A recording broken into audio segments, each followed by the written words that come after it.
बिज़ेंटियम movie शुरू होती है और हम एक लड़की को देखते हैं जो अपनी स्टोरी लिख रही होती है, पर वो चाहती नहीं थी कि कोई ये पढ़े, तो वो उन पेजेस को फाड़कर फेंक देती है। दरअसल उसने ये स्टोरी कई बार लिखी होती है, पर वो हर बार उसे फेंक देती थी। इस बार उसके पेजेस नीचे एक बूढ़े आदमी को मिलते हैं और वो सब पढ़ लेता है। ये देख वो लड़की, जिसका नाम एलिनर होता है, वो नीचे आती है और उस आदमी से बात करने लगती है। असल में एलिनर एक वैम्पायर होती है और वो पिछले कई सालों से जिंदा होती है। फिर वो बूढ़ा आदमी एलिनर को अपने घर इनवाइट करता है। वो उसे एक पुरानी एल्बम दिखाता है, उसमें उस आदमी की वाइफ की फोटोज होती हैं। वो बताता है कि वो अपनी वाइफ से बहुत प्यार करता था, पर उसकी वाइफ का उसके ही भाई के साथ अफेयर शुरू हो गया था। इस बात ने उस बूढ़े आदमी को तोड़ दिया और उसने फिर कभी शादी नहीं की। वो आदमी एलिनर से कहता है कि उसने बहुत जिंदगी जी ली है और वो अब मरना चाहता है, तो वो एलिनर से रिक्वेस्ट करता है कि वो उसे मार दे। एलिनर उस बूढ़े आदमी की ये विश पूरी कर देती है और उस आदमी का ब्लड पीकर उसे मार देती है।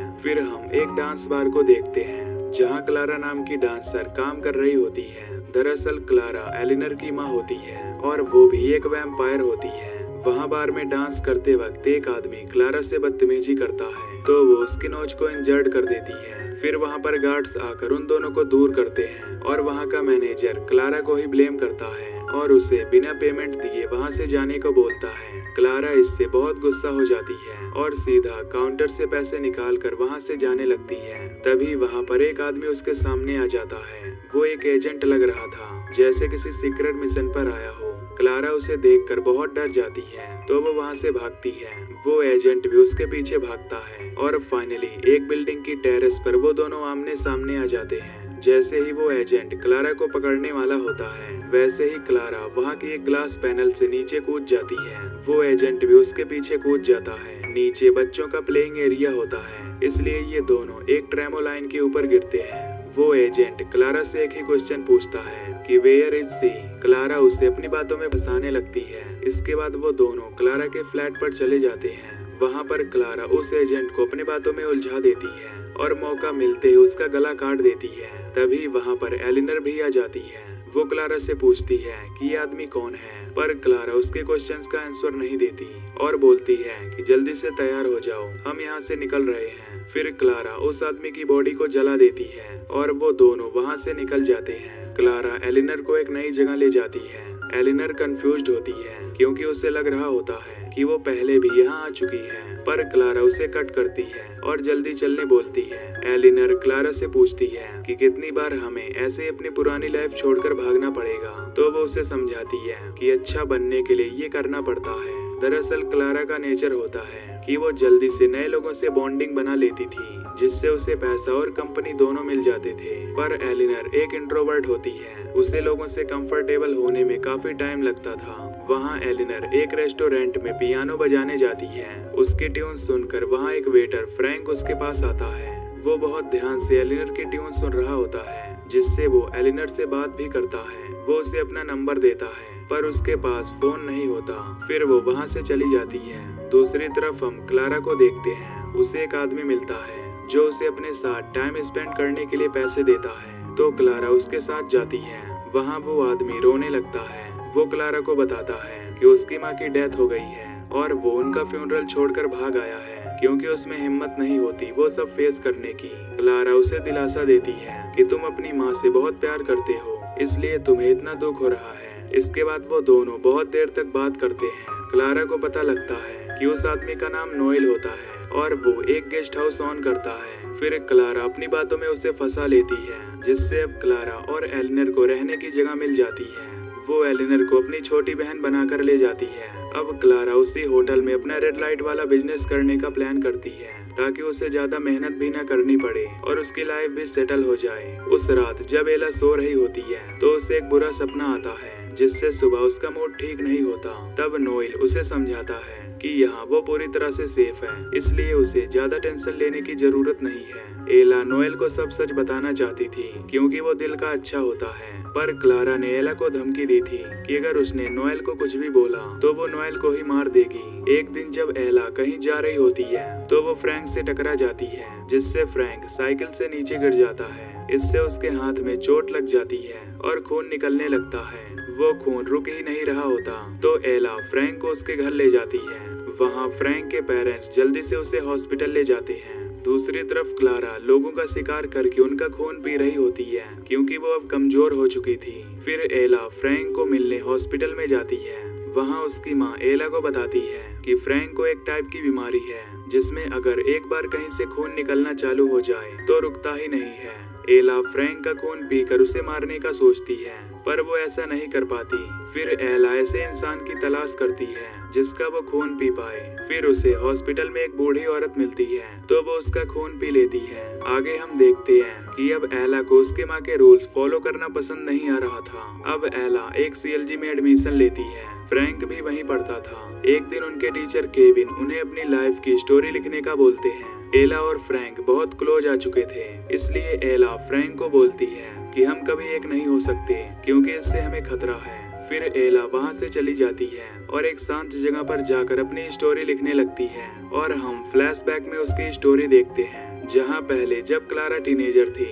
एक दिन वो बीच पर काम कर रही थी, तभी दो अफसर्स रुथविन और डार्विन उसके पास आते हैं। वो दोनों अफसर्स भाई होते हैं। उनमें से रुथविन को क्लारा पसंद आ जाती है तो वो उसे लालच देकर अपने साथ ले जाता है। डार्विन उसे मना करता है पर वो तब भी रुथविन के साथ चली जाती है। रुथविन उसे रेड लाइट एरिया में ले जाता है और बोलता है कि ये आज से तुम्हारा प्रोफेशन है। इसके बाद कुछ दिनों में क्लारा प्रेग्नेंट हो जाती है और एला को जन्म देती है पर उसे बोला जाता है कि तुम ये बच्चा यहाँ नहीं रख सकती। इसलिए क्लारा एला को ऑर्फनेज होम के बाहर छोड़ देती है और इसी ऑर्फनेज होम के फ्लैशबैक्स एला को आते रहते थे। जब एला 16 साल की होती है तो क्लारा को पता लगता है कि उसे टीबी है जिससे जल्दी ही उसकी मौत हो जाएगी। एक दिन डार्विन और रुथविन क्लारा से मिलने आते हैं जहां डार्विन अब काफी अमीर भी हो गया था पर उसके प्रॉपर्टी का कोई वारिस नहीं होता। रुथविन को तब लालच आ जाता है जब डार्विन बहुत ज्यादा बीमार पड़ता है। तो कुछ दिनों बाद ब्रदरहुड सोसाइटी से कुछ लोग डार्विन से मिलने आते हैं और उसको एक नक्शा देते हैं जहां उसके बीमारी की दवाई मिलेगी। डार्विन रुथविन को लेकर उस आइलैंड पर पहुंच जाता है। वहां उन्हें एक जादुई मंदिर दिखाई देता है। डार्विन रुथविन को पानी लाने के लिए कहता है और खुद अंदर जाता है। कुछ देर बाद रुथविन देखता है कि झरने का पानी लाल हो चुका था और जैसे ही वो मंदिर के अंदर जाता है तो उसे डार्विन की लाश दिखाई देती है। रुथविन वहां से डरकर भाग जाता है। फिर रुथविन वापस आकर डार्विन की प्रॉपर्टी पर कब्जा कर लेता है। कुछ समय बाद डार्विन वापस आ जाता है और उसकी बीमारी भी जा चुकी थी। असल में डार्विन उस आइलैंड पर एक वैम्पायर बन चुका था और अब वो अमर था। फिर वो अपनी सारी प्रॉपर्टी रुथविन से वापस छीन लेता है। प्रेजेंट में हम देखते हैं कि एला इस कहानी को लिखकर फ्रैंक को पढ़ने देती है पर फ्रैंक इस कहानी पर विश्वास नहीं करता। वो एला को बोलता है कि असाइनमेंट के लिए तुम्हें असली स्टोरी लिखनी है।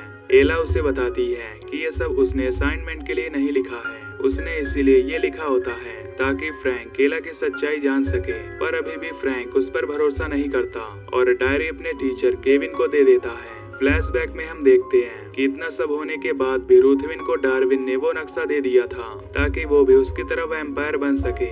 अब क्लारा भी काफी बीमार थी और वो वहाँ पर जाना चाहती थी, इसलिए वो रुथविन पर हमला करती है और वो नक्शा चुराकर भाग जाती है जिससे वो खुद वैम्पायर बन जाती है। डार्विन को ये पता लग जाता है, इसलिए वो उसे सीक्रेट सोसाइटी में ले आता है जिसने डार्विन को वो मैप दिया था। सोसाइटी के मेंबर्स नाराज होते हैं क्योंकि उनके ग्रुप में बस एलाइट और नोबेल मैन ही थे और क्लारा एक प्रोस्टिट्यूट थी। फिर सोसाइटी के मेंबर्स क्लारा को इस शर्त पे छोड़ते हैं कि वो किसी से नहीं कहेगी कि वो वैम्पायर है और वो उस जगह का पता किसी को नहीं बताएगी। दूसरी तरफ हम देखते हैं कि रुथविन को क्लारा से बदला लेना था, इसलिए वो ऑर्फनेज जाता है और एला का रेप कर देता है। क्लारा वहां आती है और गुस्से में रुथविन को मार देती है। एला की हालत बिल्कुल ठीक नहीं थी, इसलिए क्लारा उसे भी वैम्पायर बना देती है और ये सोसाइटी को पता चल जाता है कि क्लारा ने रूल तोड़ा है। उस दिन से ब्रदरहुड सोसाइटी के एजेंट्स क्लारा और एला के पीछे पड़ जाते हैं और मूवी की शुरुआत में जो एजेंट क्लारा के पीछे पड़ा था वो इसी सोसाइटी का मेंबर था। अब मूवी प्रेजेंट में आती है जहां क्लारा को पता चल जाता है कि एला ने अपनी स्टोरी लिखकर फ्रैंक को दे दी और फ्रैंक ने उसके टीचर को। और अब CLG में कई लोग इस बारे में जानते थे।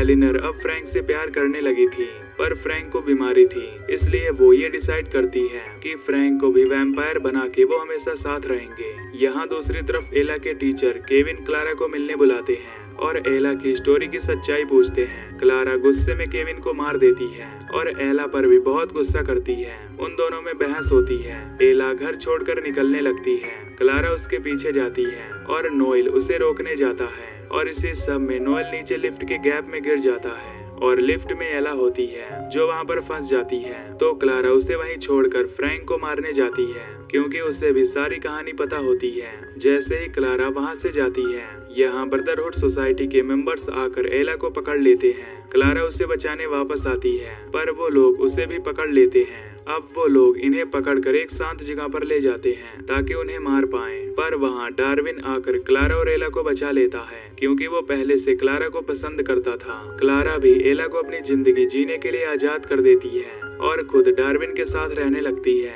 और इसी के साथ ये मूवी भी यहीं पर एंड हो जाती है। तो दोस्तों, अगर आपको ये एक्सप्लेनेशन पसंद आई हो तो वीडियो को लाइक और चैनल को सब्सक्राइब कर देना। बाकी मैं मिलूंगा आपसे अगली वीडियो में। Till then take care, love you.